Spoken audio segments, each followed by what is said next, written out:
Достаньте все вот такие свои анкетки и будем делить поровну, кто куда пойдет.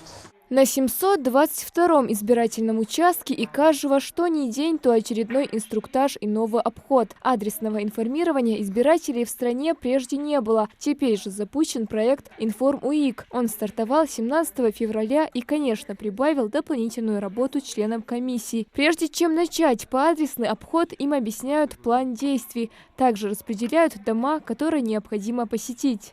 Каждый отметьте себе первые 25 Танзил Магомедовна, вторые 25 Лолита Алихановна и третьи 25 у Марьи Алихановны. Первый адрес – дом Цичоевых. Здесь проживают 4 потенциальных избирателей. Обходчики приглашают их на выборы, разъясняют возможные формы голосования. Также информируют о расположении и времени работы участковых комиссий. Выборы будут 3 дня – 15, 16 и 17 марта.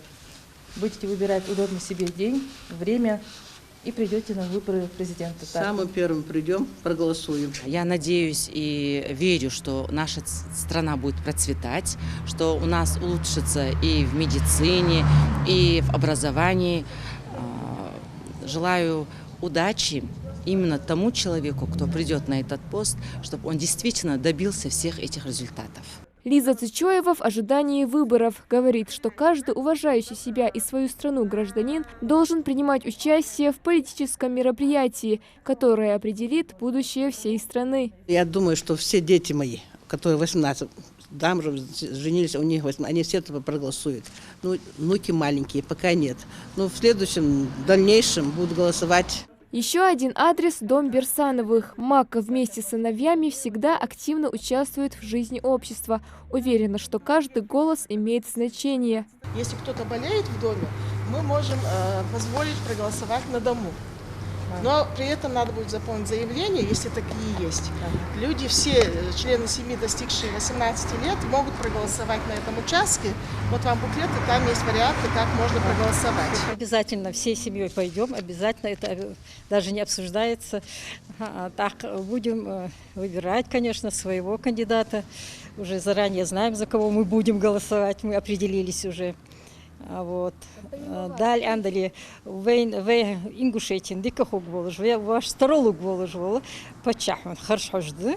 Чтобы не отнимать у жителей много времени, решено. Общение с избирателем займет не более 10 минут. Члены участковых избирательных комиссий используют специальное мобильное приложение, куда оперативно вносят данные анкетирования.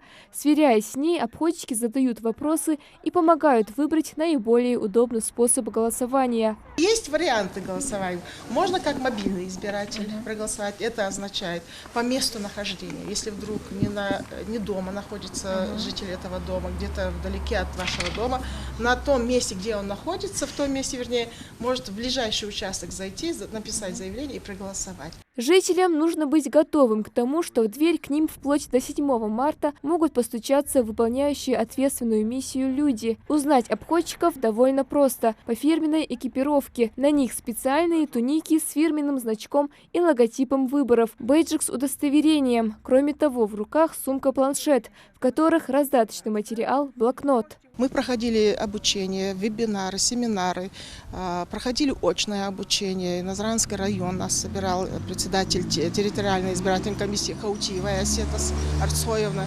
Также мы и в школе, где у нас находится участок, на участке, в штабе, мы каждый день собираемся, обходчики, повторяем то, что нам нужно делать в этот день, когда мы обходим.